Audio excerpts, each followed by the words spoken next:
It's my pleasure to introduce Eric Trager. He's the Esther K. Wagner Fellow at the Washington Institute for Near East Policy in Washington, D.C. Eric focuses on Egyptian politics and the Muslim Brotherhood in Egypt.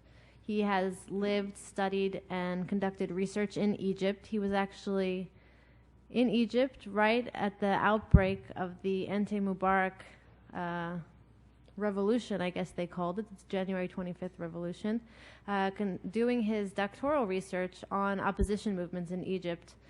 So Eric has a very harrowing tale of his swift departure.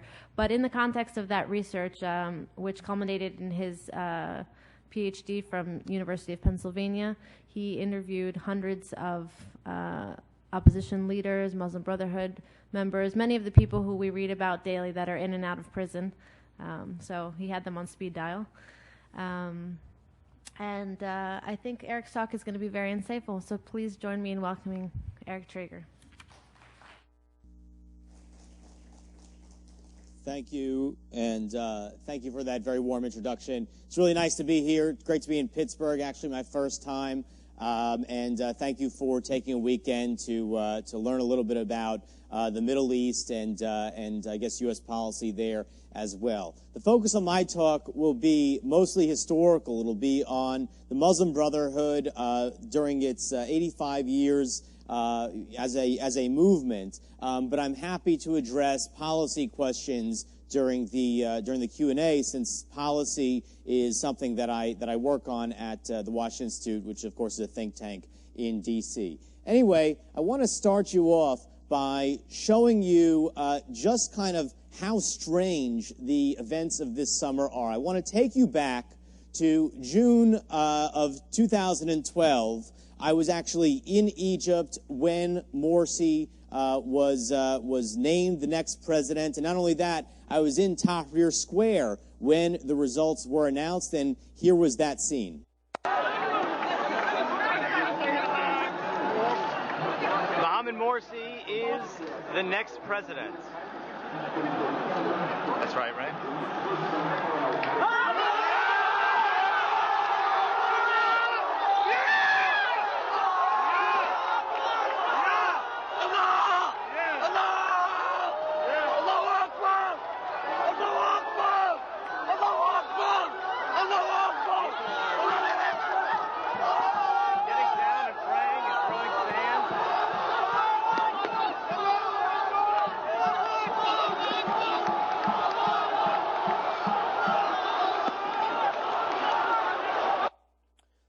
So what's it like to be in Tahrir Square when Morsi wins the election? It's kind of like being in the Bronx when the Yankees win the World Series, except that, I'm a Mets fan, so I got out.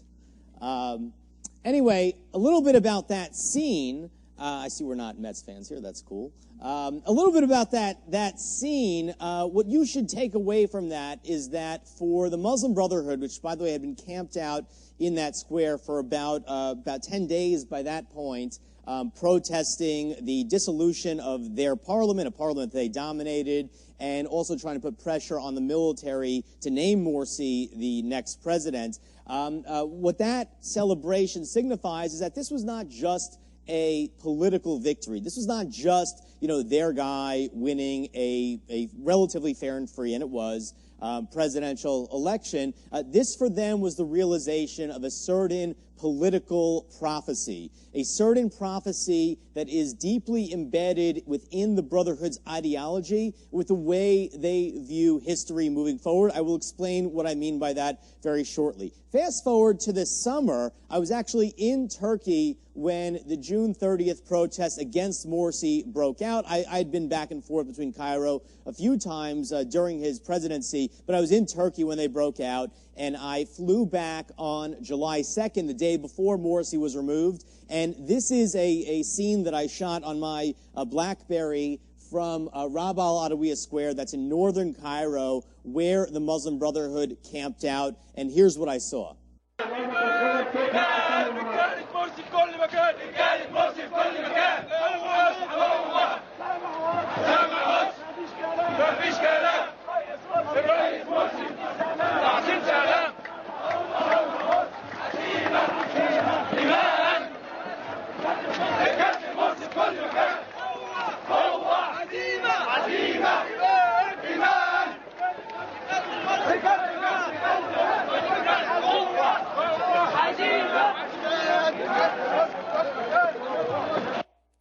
Now, what you're seeing there is basically Muslim brothers marching in formation, screaming, strength, belief.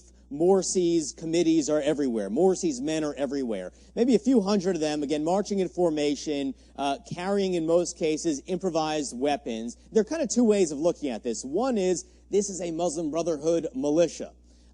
Which is definitely one of the narratives that emerged about the Brotherhood with some justification during its year in power. But what I see in this is actually not, this is a Muslim Brotherhood militia. I see this is a pathetic organization that's on its very last legs of power, relying on a few hundred people, some of whom are carrying tree branches, kind of like a Lord of the Flies militia. This is where the Brotherhood was at during its final hours in office. Far from being this strong, powerful ruling party, it had kind of come to this. And the question is, how did this happen? I'm going to get to that later, but what I want you to keep in mind is that this very narrative of rise and fall is something that is part and parcel of the Muslim Brotherhood's own history. It is in fact risen and fallen, I would argue, and will argue and show, 3 times. But first I want to start with a little background. The Muslim Brotherhood was founded in 1928 in Ismailia, that's a city in the central Suez Canal, by a man, a school teacher, just like yourself, so, you know, you might aspire to this, Hassan al-Banna. Hassan al-Banna at the time was 22 years old. He was already a pretty well-established Islamic activist. He'd formed a number of Islamic societies during his youth. But what's important to note here is that the Muslim Brotherhood emerges within a very important intellectual environment. They emerge at this moment where Muslim thinkers are asking themselves the following question: why is it that Islam, which was on the cutting edge of science and technology and politics at the time of its founding, why is it that Islam has now fallen behind the West? Why is it that Islam is now not only backwards in comparison to the West, politically, in other words, the West is literally dominating much of the Islamic world through imperialism, but also culturally? Why is it that many of our people are looking to the West? Why is that? Why have we fallen behind? And one of the answers that was given during this period, which is generally considered between the years, let's say, 1880 and 1940, one of the answers that was given was, well, we need to revive Islam. We need to take Islam away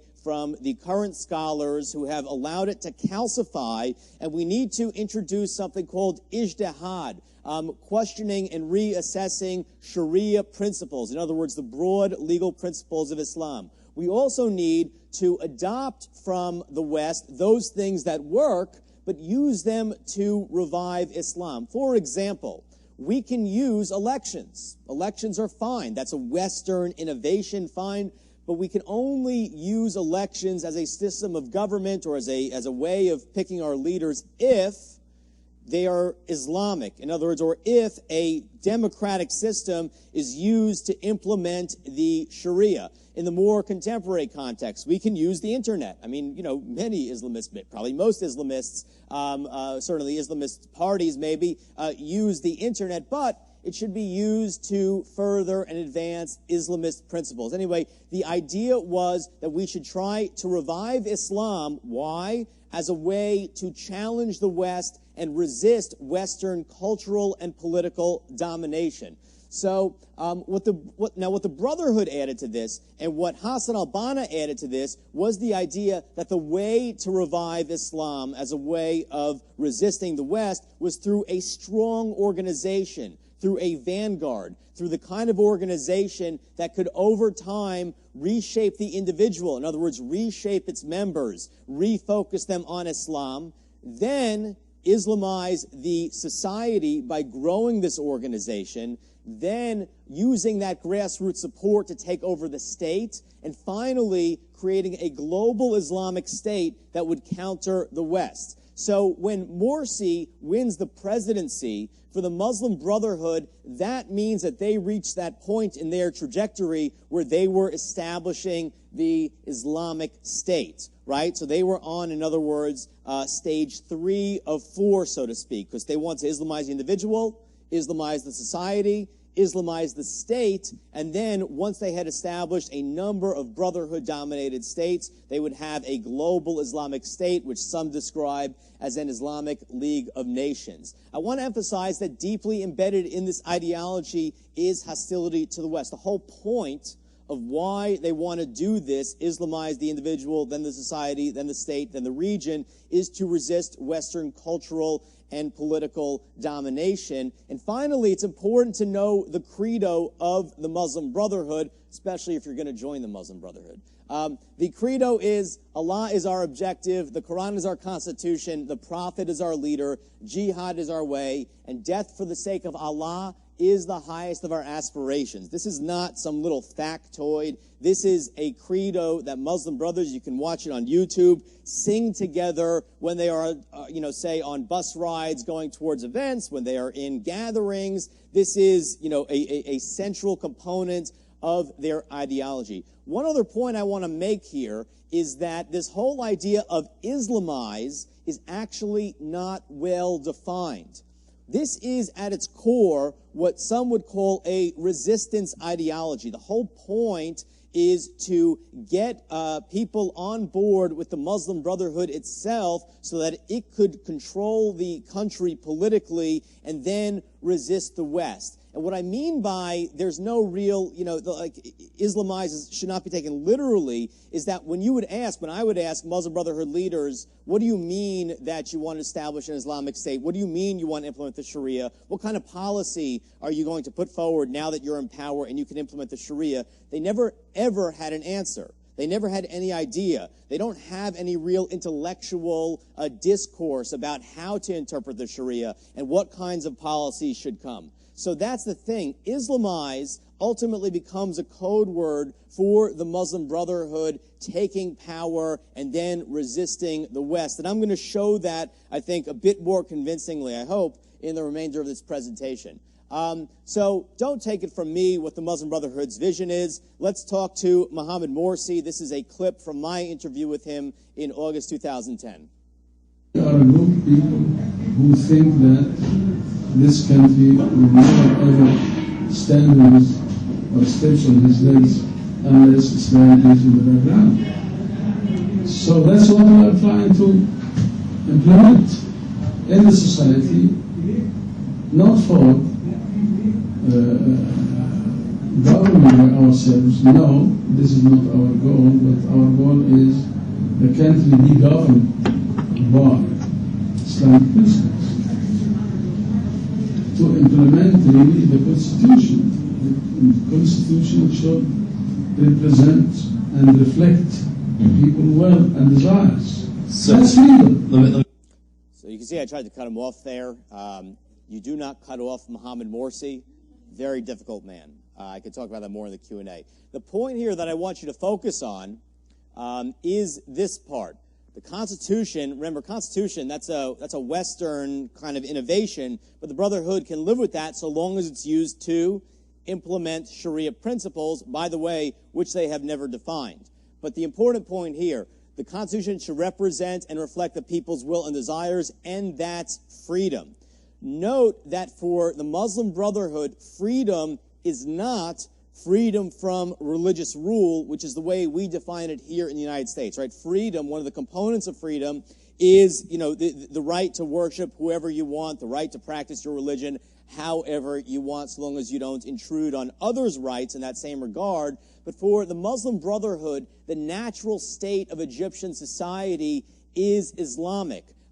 All Egyptians who are Muslim, in their view, are likely to be Islamists, and the only reason why Egypt, until the revolution, was not in any way an Islamic state was because it was imposed from the West, because a dictatorship or some other cultural factor was imposed on the West. So for the Brotherhood, freedom is resisting secularism, resisting non-Islamism, and having a constitution that reflects the society as they see it. In other words, the society that, in their view, is as it should be, which is an Islamic one. I hope that's clear. For the Brotherhood, freedom means the freedom to have an Islamic state, and anything that is not an Islamic state is inherently unfree, as opposed imposed by the West, and that's something that they're trying to resist. How do they do this? How do they go about trying to Islamize the individual, Islamize the society, Islamize the state, and then form a global Islamic state?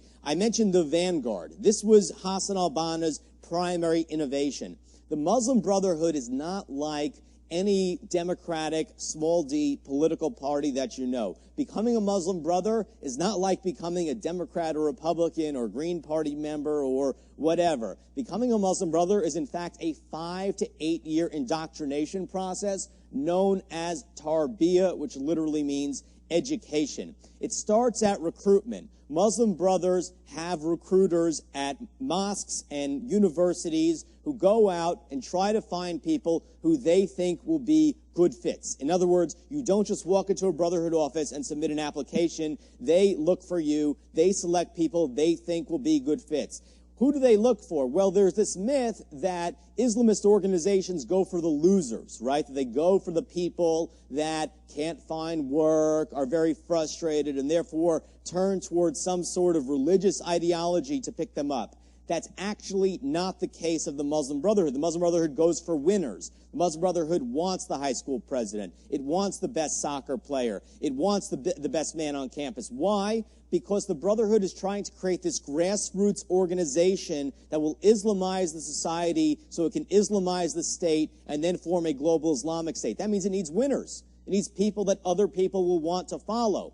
Once it finds the people that it's going to recruit, they are called a muhib, which means fan. The stage of muhib lasts about 6 months to a year, and at this stage, the Muslim Brotherhood is getting to know you mostly through social, non-religious activities. Soccer games, camping outings, dramatic events, maybe some community service type work, and they're watching you. Does he pray 5 times a day? Does he give charity? Does he fast on Ramadan? Is he a good Muslim? Is he someone who wants to try to, undertake our agenda of Islamizing the society? Is he going to be committed? At some point during this stage, they confront him and say, listen, we're the Muslim Brotherhood. Many times, muhibs don't know that they're being recruited necessarily. At the end of this phase, the Muslim brother, that's aspiring Muslim brother, is given a test, written or oral. If he passes, he's made a mu'ayyid. Mu'ayyid means supporter. At this stage, a Muslim brother is given some low-level responsibility. Maybe he will preach in a mosque. Maybe he will play some role in recruitment. He's also given the Brotherhood's curriculum, which starts with some Quranic memorization, some reading of standard texts of the Muslim Brotherhood, Hassan al-Banna, Sayyid Qutb, other types of Islamist works. At the end of 1 to 3 years, he's given an exam, maybe oral, maybe written, and he's made a muntasib, which means affiliated. At this stage, the Muslim brother starts giving roughly 6 to 8% of his income to the organization. I get a lot of questions. Where does the Brotherhood get its money?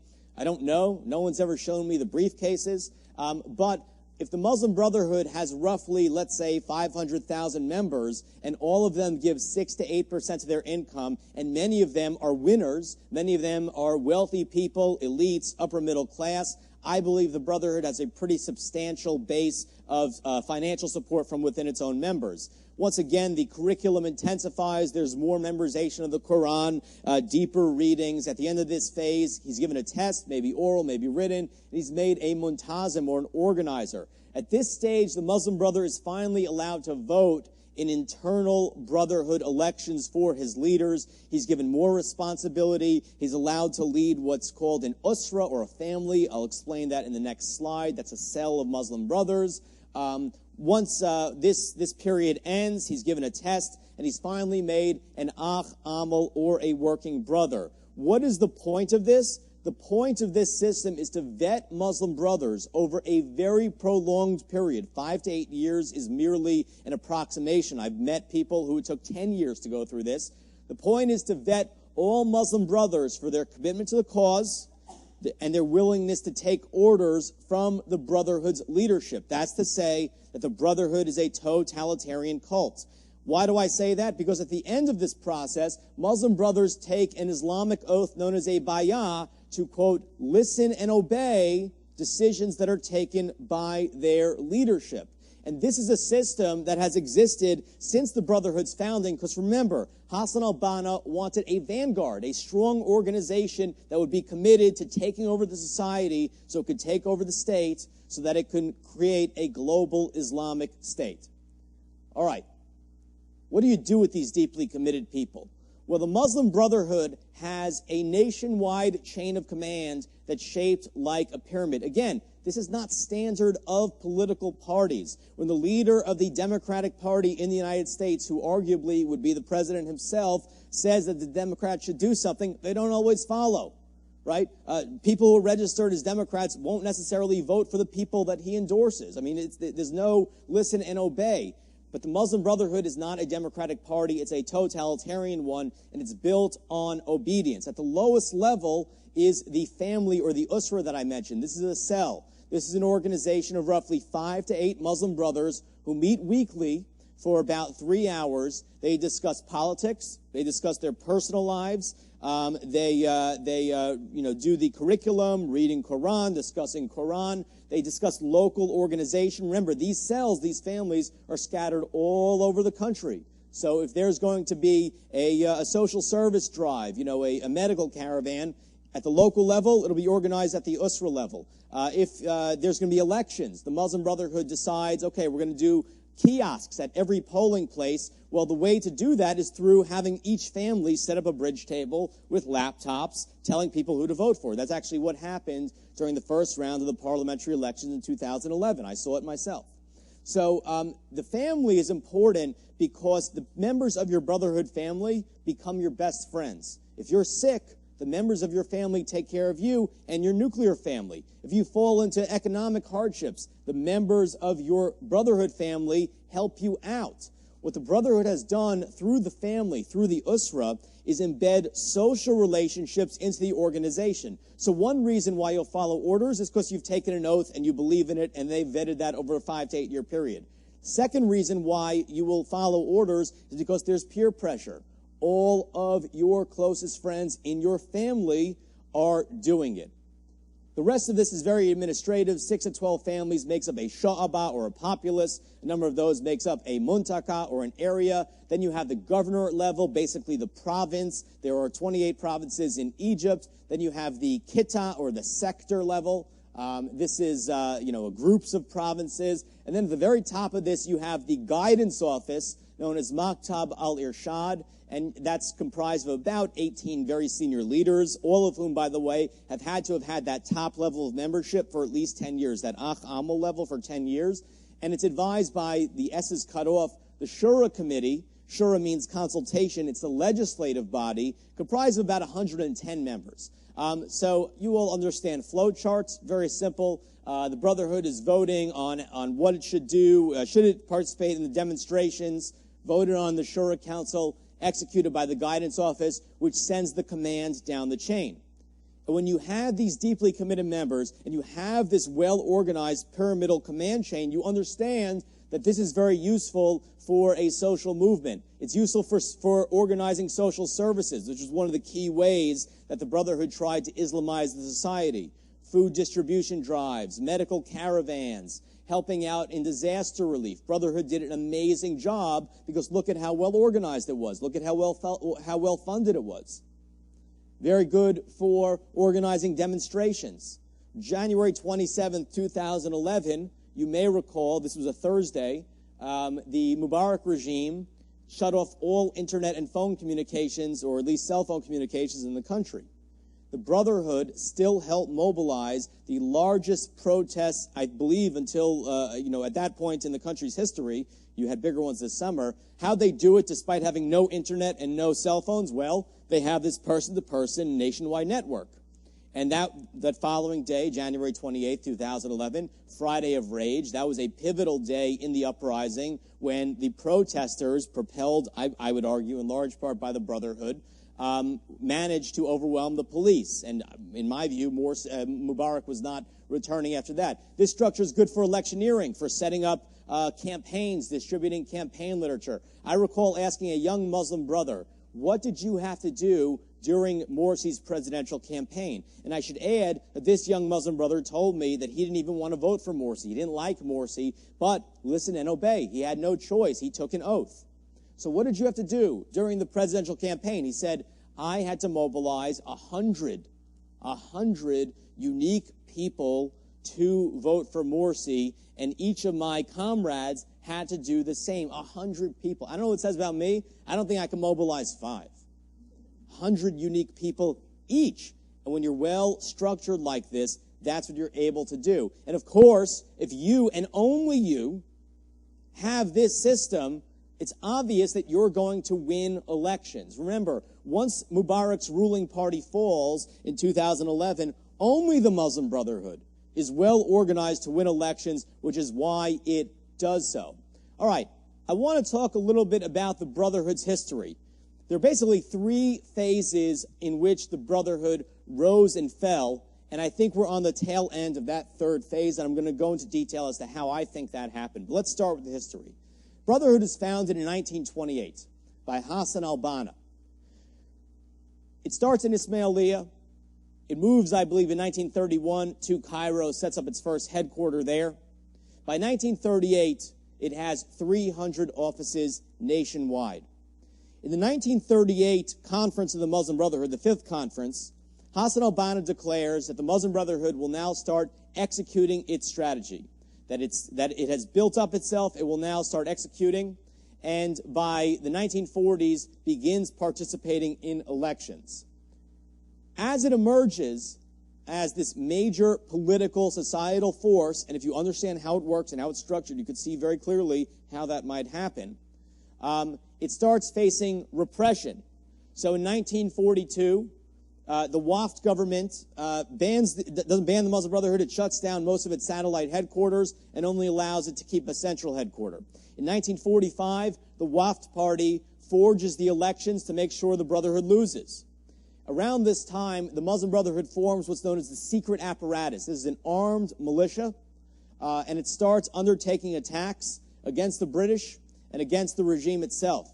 The secret apparatus also participates, by the way, in the 1948 war in Israel that becomes Israel's War of Independence. In fact, the Muslim Brotherhood participates in that war well beyond the point that the Egyptian military withdraws from that war, which remains a major point of pride for the Muslim Brotherhood. One reason why I personally don't believe that had they remained in power, they would have kept the treaty. They're very proud of their role in having fought well beyond anyone else in that war.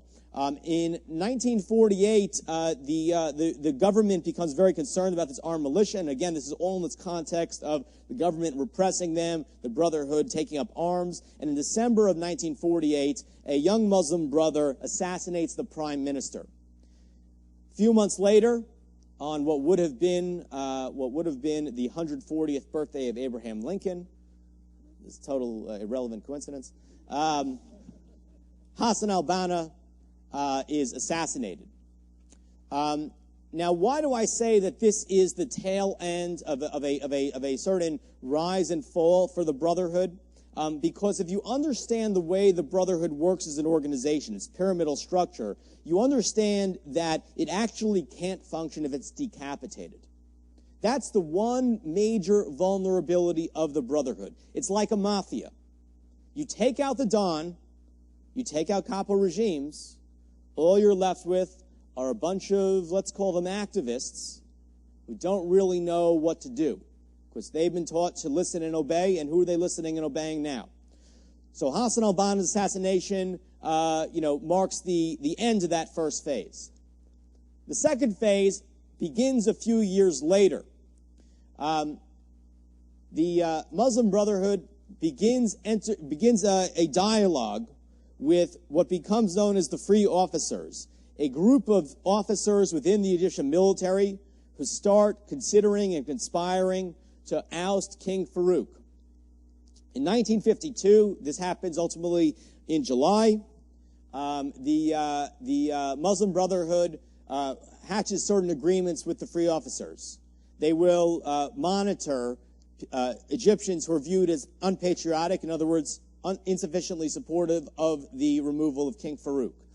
They will safeguard the embassies. They will mobilize people into the streets to support the removal of King Farouk in the event that the public doesn't look sufficiently enthusiastic. This level of coordination mostly happens in terms of, prior to the removal of Farouk.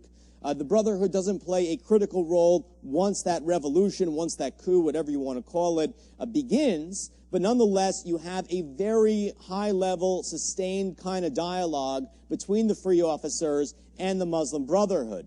Now, the Brotherhood, of course, thinks that it should get a reward for this. It played a key role in bringing Muhammad Naguib and then shortly thereafter Nasser to power. It was willing to do a lot to help the free officers remove King Farouk. But because, and they asked for a role in government, but the military regime that takes over and is, still running the country to this day declines. And over time, very quickly actually, that military regime starts cracking down on opposition parties, putting Wafdists on trial, the Wafds being one of the dominant parties, the dominant party prior to Farouk's removal and during Farouk's tenure, and also starts moving against the Muslim Brotherhood. Now, you have an internal conflict in 1953 and 1954 among the free officers, where Nasser starts trying to get rid of Muhammad Naguib, the first president of Egypt following Farouk's removal. The Brotherhood makes the perilous decision of backing Muhammad Naguib. He loses, so Nasser comes to power. Then in 1954, you have an assassination attempt on Nasser that is blamed on the Muslim Brotherhood. Was the Muslim Brotherhood behind it? Was it some Muslim Brotherhood activist? What exactly happened? This remains a very contested part of history, but the results are not so contested.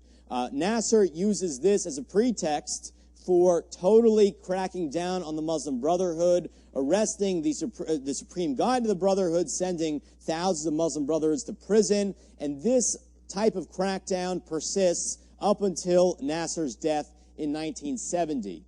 During this time, Sayyid Qutb, who Sam mentioned in his talk, is among the Muslim Brothers imprisoned. In 1965, he writes a very important book called Milestones. And the argument, or it's also called Signposts in the Road, it's translated in a number of ways. The key argument of Milestones is as follows. We are living in a time that's analogous to the pre-Islamic period known as Jahiliyyah. Jahiliyyah means ignorance. And therefore, what Muslims have to do is engage in jihad to revive Islam, not only by resisting the West, but mainly and primarily by resisting the non-Islamic rulers that are running these Muslim countries themselves.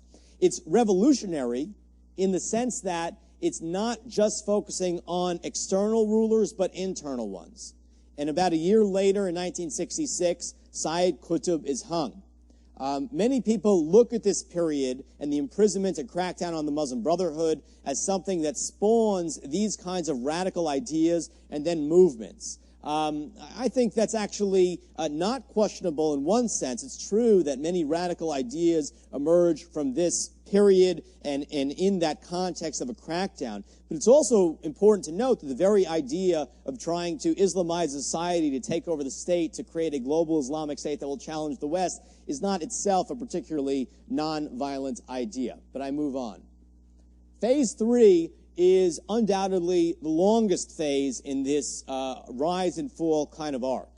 So it starts shortly after Nasser dies in 1970. Then Sadat takes over, and Sadat starts loosening up on Islamists in general, and particularly the Muslim Brotherhood. Why? Because Sadat needed to wrap himself in some form of legitimacy. You see, Nasser was a force of nature. He had charisma. He had personality. When Nasser died, millions of people poured into the streets crying. When Nasser, lost the 1967 war and resigned temporarily, millions poured into the streets. He remains, despite being a dictator, a beloved figure, someone who's seen as charismatic and glorious and someone who had dignity and pride and all this. Sadat didn't really have that, so he needed something else. And one of those things he needed was Islam. He started using Islam as a way to validate his own rule and trying to engage and soften his approach towards Islamists. Also, he wanted Islamists to counter the Nasserists on campus and in political life. He needed somebody to counter this personality cult of Nasser that he viewed as a major threat. So what happens is you have these Muslim Brotherhood leaders who had been in prison in many cases since the 1950s and 60s suddenly released from prison. And they start engaging young Islamists on campus. You see, around this time, you had a number of what were called Gama'at forming at Egyptian universities, Islamic societies that Muslim brothers coming out of prison started reaching out to and gradually incorporating into the organization. Some of the very important leaders of the Muslim Brotherhood in the 90s and 2000s, and even after the revolution, emerged in this climate, one of whom was recently arrested, Assam al-Aryan, a well-known figure, another, Abdulmonem Abdel Fattah, who actually resigned from the Brotherhood. I could discuss these more in the Q&A. Then under Mubarak, of course, the Muslim Brotherhood, it reemerges in the 70s. It's briefly cracked down upon towards the end of Sadat's reign. He puts many of them in prison, the Supreme Guide in prison, but he's assassinated in 1981, October 6th. Then, when Mubarak comes to power, he again loosens the reins a bit on the Brotherhood. Under Mubarak, the Brotherhood becomes banned, officially banned since the 1950s legally, but tolerated. They're allowed to do social services, sort of. They're allowed to participate in politics sometimes. They're allowed to have offices sometimes. What you have is a cycle of permission and then repression, but never to the degree that you find under Nasser. Never to the extent that they're just, imprisoning the entire guidance office and the Supreme Guide. Actually, the Supreme Guide is never imprisoned under Mubarak. So Mubarak lets this organization exist. He pressures it by sometimes throwing their leaders in prison, but he never decapitates it. And in fact, he lets them run in elections many of the time. So, for example, in 2005, what was arguably the freest election of his reign, again, that's a very relative word, a free election under Mubarak, the Muslim Brotherhood, in fact, wins 20% of the parliament. And here you can see them protesting in parliament the emergency law. So what you had at the time that Mubarak falls is the Muslim Brotherhood at actually in a very, very good place. Well organized, yes, repressed a bit over the years, but still coherent, still with its structure, with a strong structure, with nationwide offices, with cells known as families scattered all over the country. So how did it fall so fast? Well, you understand how it rose because it was the only organization structured to win elections. I think I made that argument effectively, I hope, earlier. How did it fall so fast, though? Well, two things. First of all, within its year in power, I'm speaking specifically of Morsi's year in power, it alienated many, probably most, non-Muslim Brotherhood Egyptians. Remember that the Muslim Brotherhood is only roughly 250,000, according to a former Deputy Supreme Guide. I'm going to name drop here. Morsi told me it was 750,000. So I like to say maybe 500,000. So only 500,000 in a country of 90 million. It means that it's an organization that actually depends on substantial non-Muslim Brotherhood support.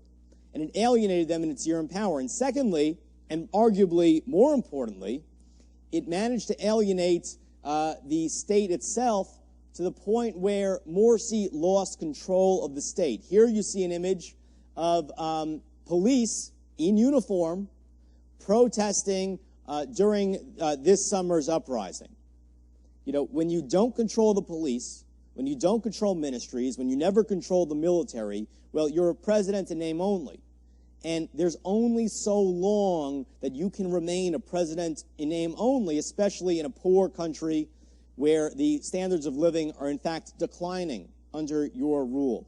How did this happen? Well, you have to go back to the structure, because just as this structure is a real asset for winning power, it becomes a real liability once you've taken power.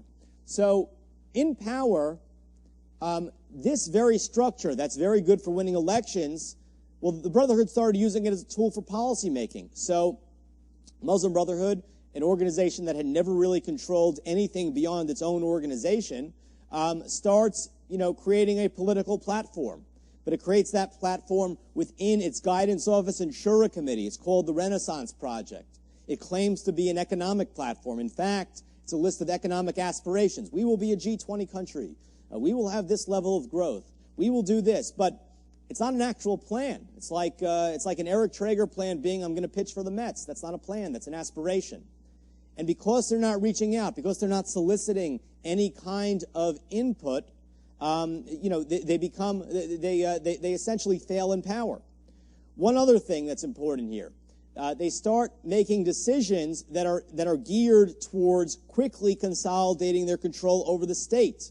And they make these decisions in a very insular way. So the most damaging of these occurs last November when President Morsi releases a constitutional declaration in which he puts his edicts above any judicial scrutiny and also prevents the Brotherhood-dominated Constitutional Assembly from being dissolved by court order. Well, Egyptians are pretty upset about this, so they respond with mass protests outside the presidential palace. What you could see in this photo is that in this case, the tanks are in fact defending the palace, unlike this summer. And when the Brotherhood responds by trying to ram through a constitution to completion, one that it played a dominating role in writing, the protests continue.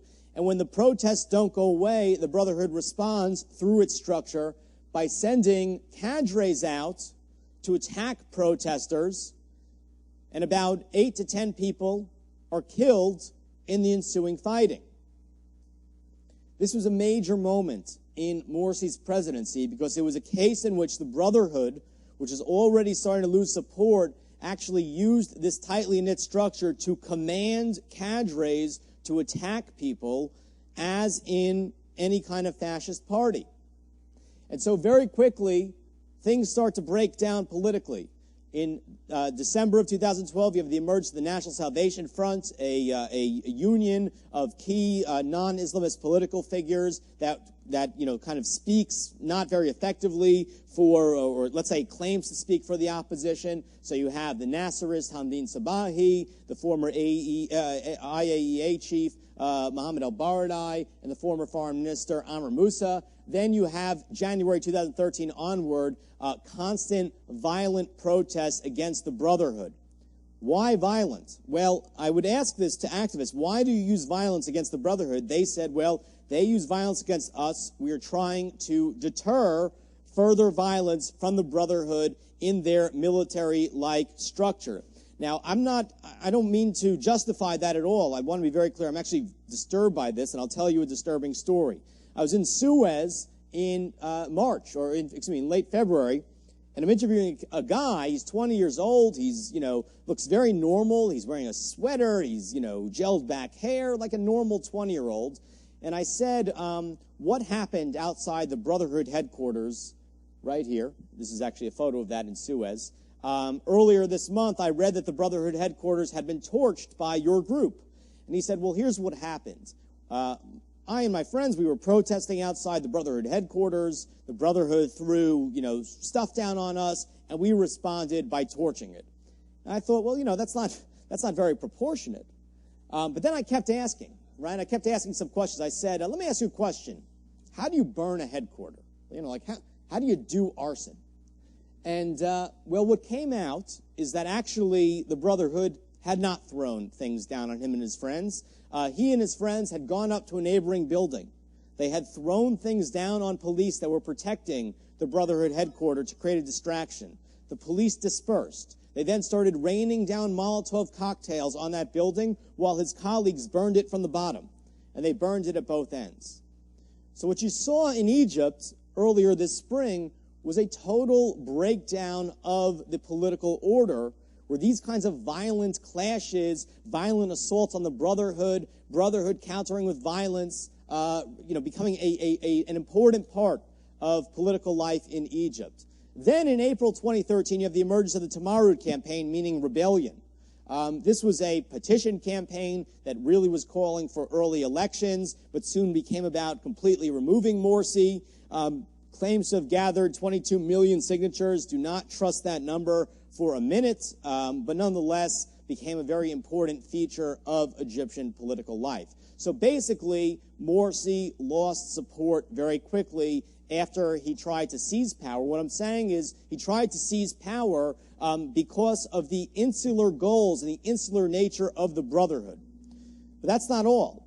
He also started losing the state. See, the Brotherhood tried to use its structure as a tool for consolidation. It did this by appointing two top guidance office members, Essam al-Haddad and Mohi Hamed, to be presidential advisors. And in coordination with the Brotherhood's guidance office, Morsi started appointing top Muslim brothers to top positions across the Egyptian government. According to one study, up to 13,000 Muslim brothers were appointed to key positions across the Egyptian government during Morsi's year in power.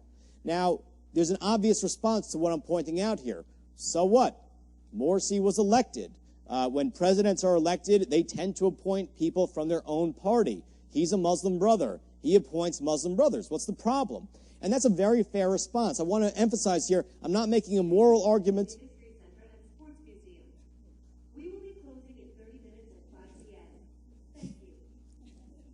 I want to emphasize here that I'm not making a moral argument against these appointments. What I'm simply pointing out is that in many cases, he appointed people, because the Muslim Brotherhood had never been in government, who had no experience. And he was seen as appointing people who were appointed solely due to their proximity to top leaders in the Muslim Brotherhood. If you understand the Muslim Brotherhood, it's obvious that he would do that, because the Muslim Brotherhood is trying to consolidate its control over the state so it could then form the global Islamic state with other Brotherhood states.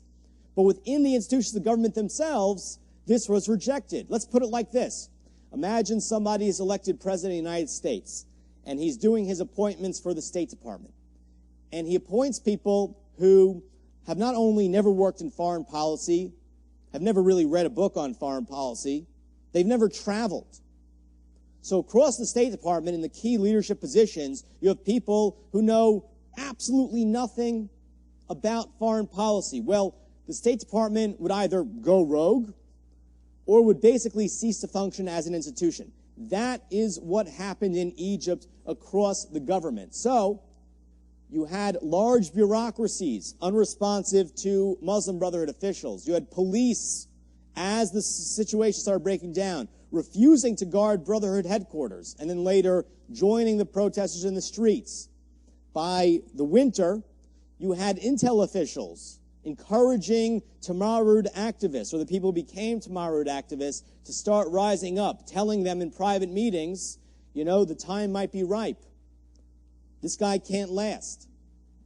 And then finally, you had the military join the removal of Morsi, fanning the flames of the June 30th protest. Here you have a photo of military helicopters dropping flags down on anti-Morsi protesters during that uprising. The fact that they were U.S. Apache helicopters does create some real complications for U.S. policy officials. We can discuss that. So what are the consequences of a coup? And I use that word because analytically speaking, that's what it was. It's not only a coup. There was a real mass uprising, millions and millions of people in the streets, no question about it. But the mechanism through which Morsi was removed was the military stepping in and saying, excuse me. I mean, you know, when a general gets on TV and says, you're not going to see your president anymore, that's a coup. Well, the consequences are you have a deeply divided Egyptian society. You have some who were very unnerved by the Brotherhood, saw this as a secretive organization trying to consolidate and control the country, take power for their exclusive use, and they are thrilled that Morsi and the Brotherhood are gone. You also have those who believe that something has been stolen from them. And they're likely to continue protesting for a while. And the military has responded to this by, well, in one part, cracking down on the Muslim Brotherhood. Muslim Brotherhood had a massive protest site in northern Cairo and in Giza, cracked down on them in August. About 1,000 Muslim brothers have been killed. But maybe more importantly for our study of the Brotherhood, what's happened is that the Brotherhood has been decapitated. The top leadership and the provincial leadership have largely been arrested or are on the run. Couple are abroad, and we should discuss that. But what that means is that this organization can't function like a mafia, can't function when the Don and the Capo regimes are behind bars. The question is, what happens to the rank and file? What happens to maybe a few 100,000 Muslim brothers? Don't know what to do with themselves, don't have anyone to follow, but will probably have to do something. Well, they have a couple of choices, one of which is they can go home. Frankly, I don't think that's likely. I don't think it's likely because, first of all, they're at least committed to that vision that they should be controlling the state. And also, they've lost many of their friends in the crackdown, either in prison or killed. So they're not likely to go home. Well, they might turn towards more radical activities. It's possible. Many of them embrace kind of Salafist ideas in general. There's certainly the historical example of people who rose up in the Muslim Brotherhood, that's Zawahiri, right, or sensitive to Brotherhood ideas, turning towards more radical ideas. Possibility. They may just keep protesting, creating temporary instability every Friday, not going home, flash mobs. Also possible. What do I actually think they'll do? Well, a little of all of the above. I think they're still trying to figure out.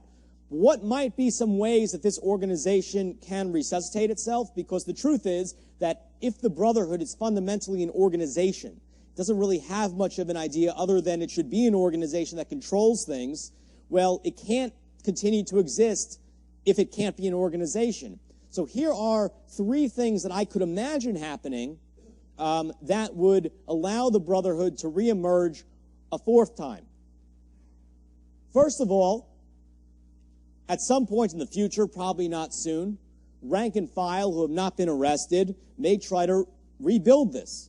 In the same way that sometimes when a mafia is decapitated, the rank and file, the foot soldiers come together and they appoint one of them Don and a few of them Capo regimes. That could happen. Won't happen soon because there's a climate of fear, there's a major crackdown, but a couple years, possible.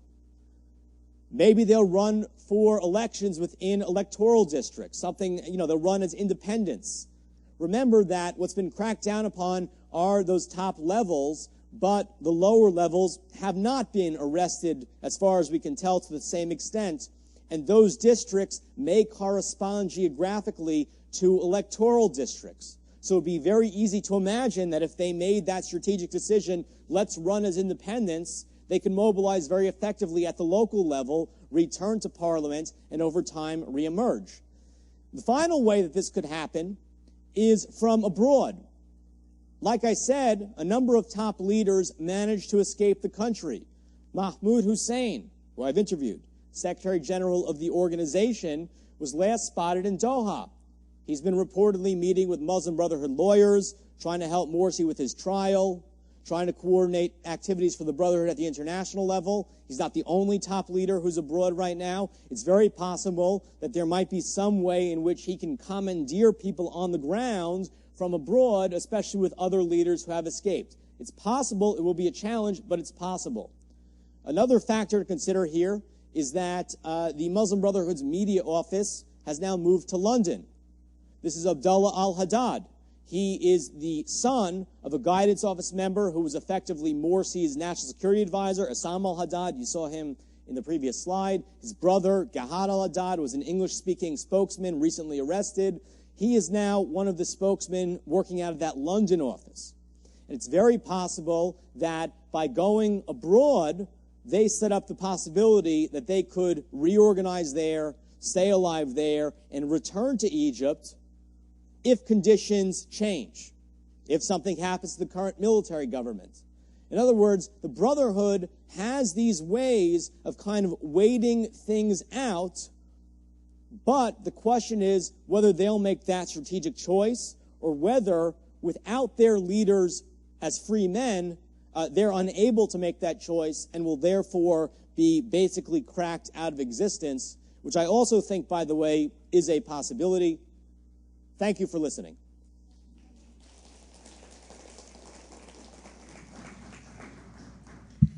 Excellent. So let's take some questions. The first one in the back.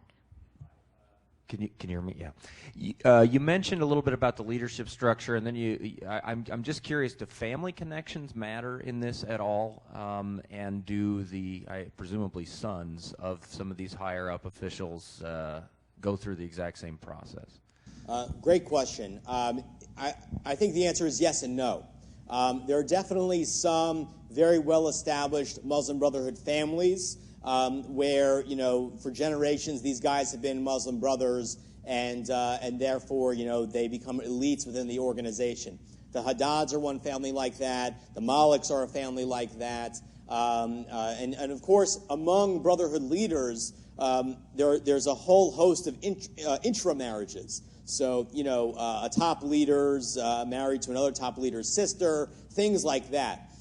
Now, if you want to join the Muslim Brotherhood, there's that system I described. But if you're the son of a Muslim brother member, you can actually join at an earlier age through what's called the Ashbal. If you're a male, it basically means cubs, like Cub Scouts. You could join, I think, as early as 9. And Zuhara, which means roses. If you're a female, you could join the Muslim Sisterhood that way. There's a parallel sisterhood organization.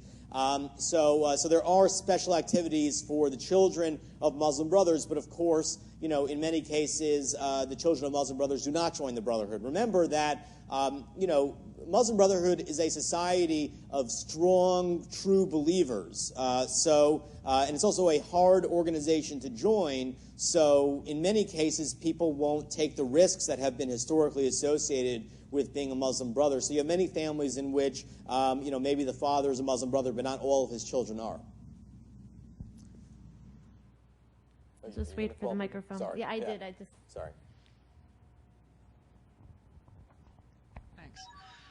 As the Mubarak regime was coming down and it seemed clear that the Muslim Brotherhood might be the ones that would fill the vacuum, it seemed like the narrative that was coming across that the Muslim Brotherhood was a very different one from its earlier history. How did they pull that off? And in your opinion, was that an accurate assessment by the Western media in particular? So there was this narrative, as you described, that I would say really began in the post-9/11 period of the moderate Muslim Brotherhood. And there was a major foreign affairs article, I believe in 2007, called the Moderate Muslim Brotherhood, that basically had two authors who went around talking to Muslim brothers and repeating what Muslim brothers would say about democracy at face value without really looking under the hood and saying, and asking whether these pronouncements about the Brotherhood's commitment to democracy really matched with the way the organization worked. Now, why did this literature emerge? I think my own view is that it emerged because in the post-9/11 period, you had a class of scholars who really wanted to believe, that there was an Islamist alternative to Al-Qaeda. And of course there is. I mean, the Muslim Brotherhood is very different from Al-Qaeda. It's much less violent. I mean, it's not even comparable to its violence. Its ambitions are actually a bit less global in a way. So it's a very, very different organization, but that doesn't make it moderate. I mean, if your standard of moderation is Al-Qaeda, then, that's not a great standard of comparison. And my feeling, quite frankly, is that a lot of the scholars and experts who argue that the Brotherhood was moderate and democratic and committed to elections and all of this really just didn't know about this. I mean, they didn't ask, well, what's the experience of a Muslim brother like? Is that experience really just about doing social services and elections, or is there something deeper going on there? And what troubles me about that is that even though, I was, frankly, not to toot my own horn here, one of the few to write about this very system in 2011, I was not the first person to write about this or study this. I mean, this is something that Richard Mitchell, in his classic text on the Muslim Brotherhood from the 1960s, describes in great detail, that this is how the Brotherhood works. It's something, by the way, that's also reflected in Hassan al-Banna's writings. And my honest feeling is that many of those scholars who argued this is a moderate organization that would rule democratically just didn't do the homework. And how did I get to this? I just want to tell that story. I was interviewing a young Muslim brother, or actually a young former Muslim brother, in 2010 when I was starting my dissertation research, and he was kind of boring me to death, and I wanted to just change it up. So I said to him, "How did you become a Muslim brother? Like what made you decide to do it? How did you become a Muslim brother?" And he told me about this whole system of joining, of internal promotion. You go from this stage to this stage, and it took me many years. And I mean, that blew my mind, because until then, I mean, I certainly was not inclined to think that they were liberal, but I didn't realize that it's basically a cult. And I think that had policymakers been more aware of that, had experts done their job a little bit more diligently, maybe we would have had a slightly different response when the Brotherhood ultimately won power. By the way, I don't believe we could have prevented that or should have prevented that. I mean, you look at the way they're structured, you recognize that they're the only ones structured that way. I mean, you can't prevent that, and we should be very aware of what foreign policy can achieve. It's not typically good at playing domestic politics in countries 6,000 miles away. We'll take the next question from Alan Luxembourg. Well, actually, you started touching on my question in this last answer, but I'll ask you to go a little bit further, which has to do with the relationship between the Muslim Brotherhood and al-Qaeda.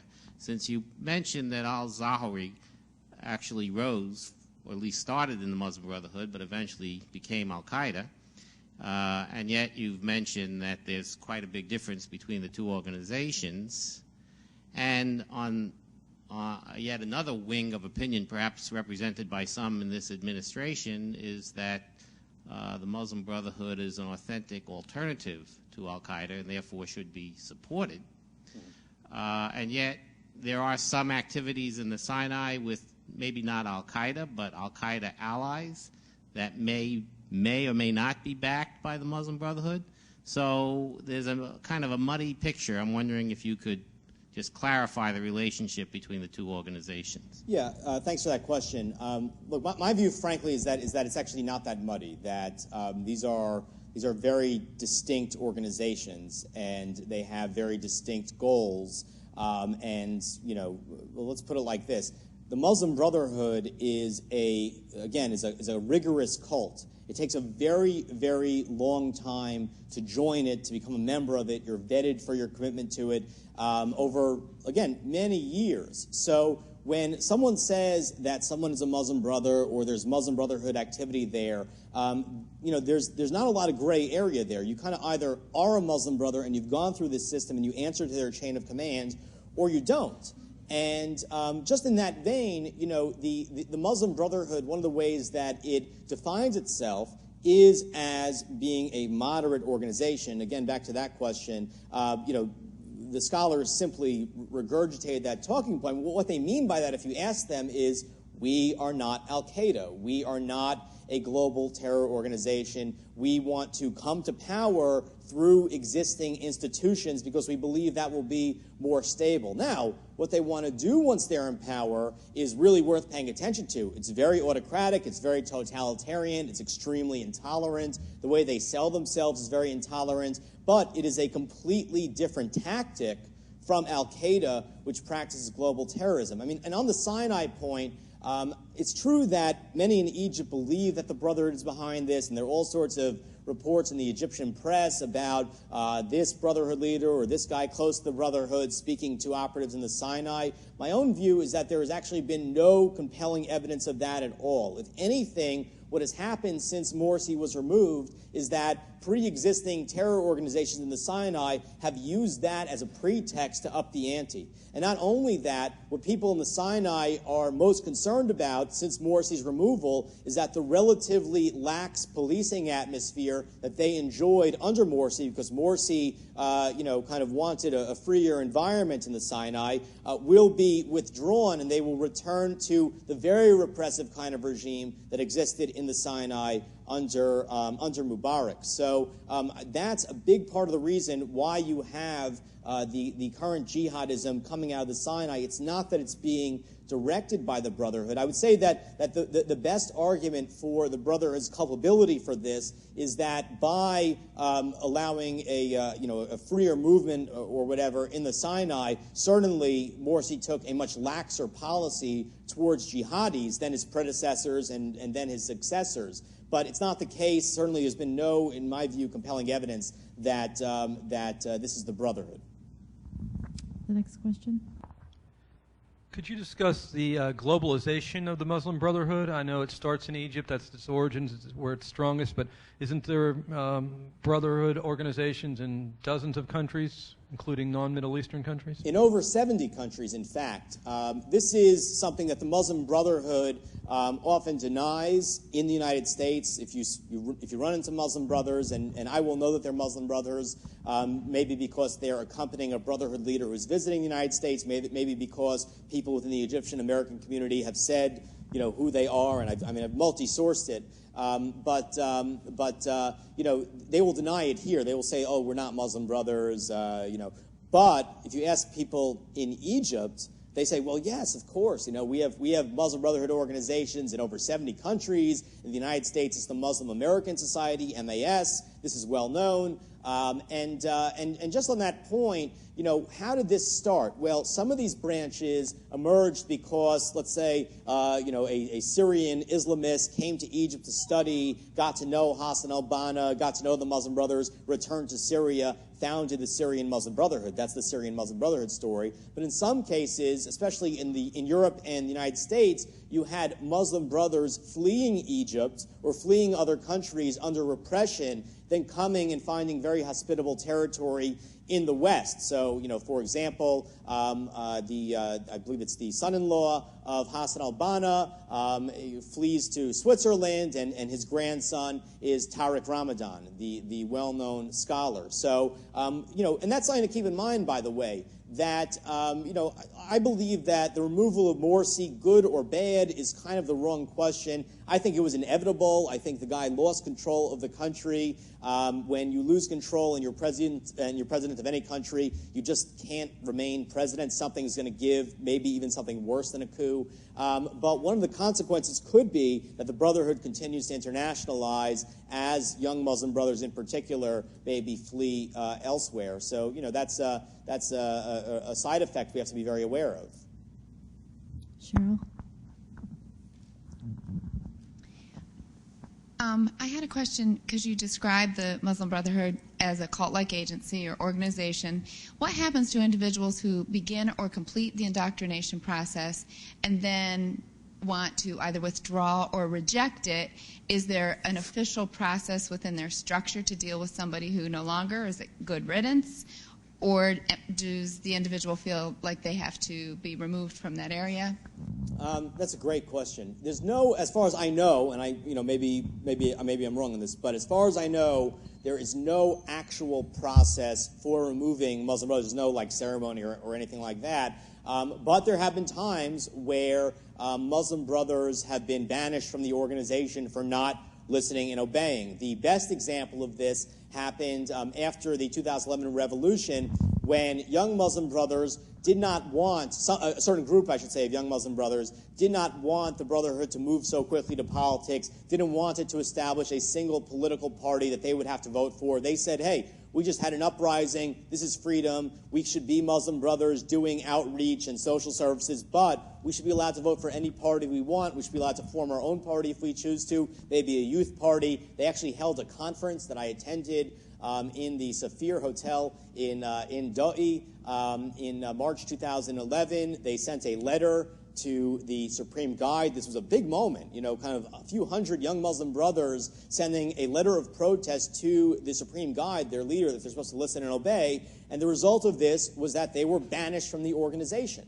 Now, you know, that is probably a very difficult thing for someone who has invested years of their lives trying to join, whose best friends are members. They probably feel a sense of social isolation, and that's why that's actually a very useful weapon for the Brotherhood to keep its rank and file in line. David?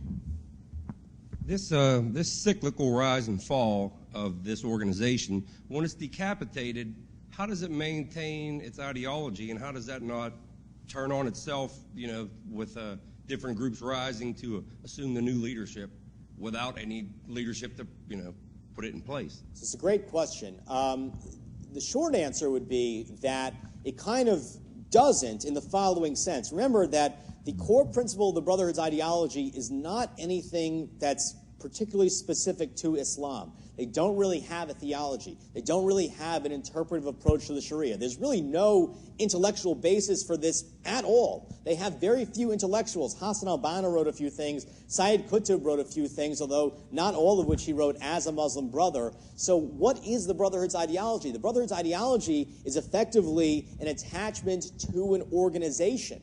And that actually cannot really survive without the organization. It can only survive in the hearts and minds of the few 100,000, in this case, Muslim brothers who no longer have the super organization but still really want it and believe in it and believe that this is the only tool that can effectively achieve an Islamic state, which they haven't defined, and then a global Islamic state. So, you know, if you look at that book I mentioned by Richard Mitchell from the 1960s, what's so interesting about it is he's writing at the tail end of that second phase that I described. He's writing at during this period where the Muslim brothers are mostly in jail. Sayyid Qutb has just been hung 2 years before, and his view is basically that, okay, this is like an interesting historical organization. It rose, here's its story, it fell, end of story, the end. But it reemerges. And how does it reemerge? Well, it reemerges because the people who led this organization come out of prison and then preach it to these kind of young Islamists who are not Muslim brothers, who are on campus, and then bring them into the organization. So what I'm saying is that there will probably always be fertile ground for the Brotherhood because there will always be Islamists, but the approach that defines the Brotherhood is one that can only be carried by Muslim brothers and the organization itself. And if those don't exist and that doesn't exist, it can't exist. Okay, we have time for one more question. All right, well, join me in thanking Eric for a great presentation.